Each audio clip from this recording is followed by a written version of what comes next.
India का medical system जल्द ही collapse होने वाला है। 9 मार्च 2016 को इंडिया की पार्लियामेंट्री कमेटी ने ये ओपनली एक्सेप्ट किया। जी न्यूज में पब्लिश्ड एक रीसेंट स्टडी के हिसाब से इंडिया में बस गेस करो कितने परसेंटेज सर्जरीज फेक की जाती होगी। वेल, अ फ्रीकिंग 44% सर्जरीज फेक की जा रही है। मतलब almost half of the surgeries completely unwanted होती है, सिर्फ पैसे कमाने के मकसद से की जा रही है। इसी रिपोर्ट ने इन सर्जरीज को बाइफर्केट करके भी बताया था कि कौन सी सर्जरियां हैं। इंडिया में होने वाले 55% heart surgeries, 48% uterus surgeries, 47% cancer surgeries, 48% knee replacement surgeries, 45% C section surgeries completely unnecessarily हो रहे हैं, सिर्फ पैसे ऐंठने के मकसद से।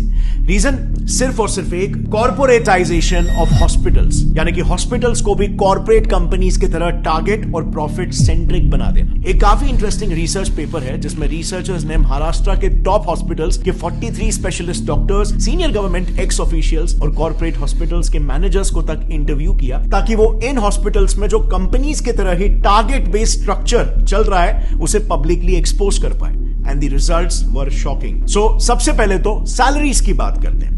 रिसर्च में पार्टिसिपेट किए रिस्पोंडेंट्स का यह कहना था कि हॉस्पिटल्स में काम कर रहे डॉक्टर्स की सैलरीज में बहुत ह्यूज डिफरेंस होता है। इतना ज्यादा कि न्यूबी डॉक्टर्स को 1 लाख पर मंथ की सैलरी मिलती है, लेकिन सीनियर डॉक्टर्स को 1 करोड़ पर मंथ तक भी ये सैलरी पहुंच जाती है। अब सवाल यहां पर यह आता है कि इतना बड़ा डिफरेंस क्यों? क्योंकि डिफरेंस इनके टारगेट्स में भी होता है। एक सीनियर ऑप्थेल्मोलॉजिस्ट का यह कहना है कि उन्हें एवरी मंथ 1000 पेशेंट्स को कैसे भी करके हाई एंड ट्रीटमेंट्स में कन्वर्ट करना पड़ता है। इसी पर एक और गायनेक रिस्पोंडेंट का कहना यह था कि मंथ एंड में टारगेट्स का प्रेशर काफी बढ़ जाता है, जिसके लिए उन्हें कैसे भी करके आउट पेशेंट्स यानी कि ओपीडी पेशेंट्स को भी बिना मतलब के हॉस्पिटलाइज करना ही पड़ता है, और नतीजा ज्यादा से ज्यादा सर्जरीज रेकमेंड करके टारगेट्स मीट किए जाते हैं, क्योंकि टारगेट ही यहां पर 1000 पेशेंट है।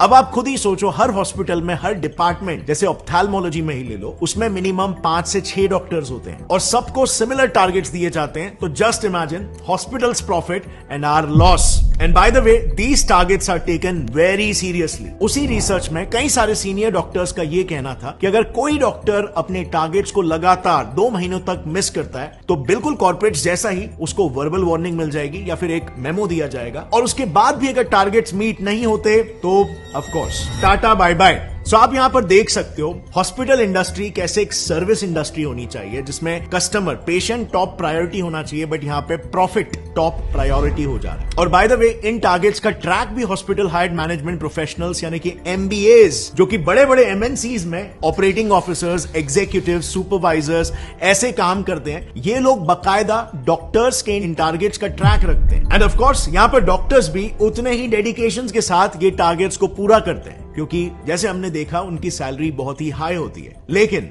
उनका ये high paying job mostly contractual basis पर होता है, एंड सो उस कॉन्ट्रैक्ट को रिन्यू कराने के लिए और उनका न्यू पे स्केल डिसाइड करने के लिए उनके पिछले साल के टारगेट्स को देखा जाता है, जो अनफॉर्चुनेटली इन डॉक्टर्स को फोर्स कर देता है इलीगल स्कैम्स तक करने के लिए। नाउ, मेडिकल फील्ड के इलीगल प्रैक्टिसेस को थरली समझने के लिए हमने ये सारा इंफॉर्मेशन 2 काफी प्रोमिनेंट डॉक्टर से लिया है।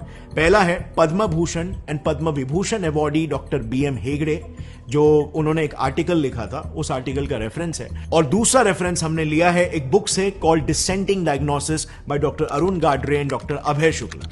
लेकिन काफी ढूंढने के बावजूद भी हमें यह बुक ऐसे पब्लिकली अवेलेबल नहीं मिली, लेकिन हमें बिजनेस इनसाइडर का एक आर्टिकल मिल गया जिसमें उस बुक के कुछ मेन एक्सर्प्ट्स अवेलेबल है। Starting with the first scam, जो इतना घिनौना है कि इंसानियत भी काइंड ऑफ शर्मा जाए। Keeping dead patients alive. Times of India ने ऐसे कई सारे केसेस पर एक रिपोर्ट पब्लिश की है जिसमें डॉक्टर्स डेड पेशेंट्स को भी जिंदा बताकर उनके ट्रीटमेंट्स चालू रखते हैं, ताकि ज्यादा से ज्यादा पैसे बनाए जा सके, और फिर अंत में जाकर सच्चाई पब्लिक करते हैं। टीओआई में ही पब्लिश्ड एक केस में एक हॉस्पिटल ने पेरेंट्स को बिना बताए उनके 14 साल के ब्रेन डेड बच्चे को 1 महीने तक वेंटिलेटर पर रखा।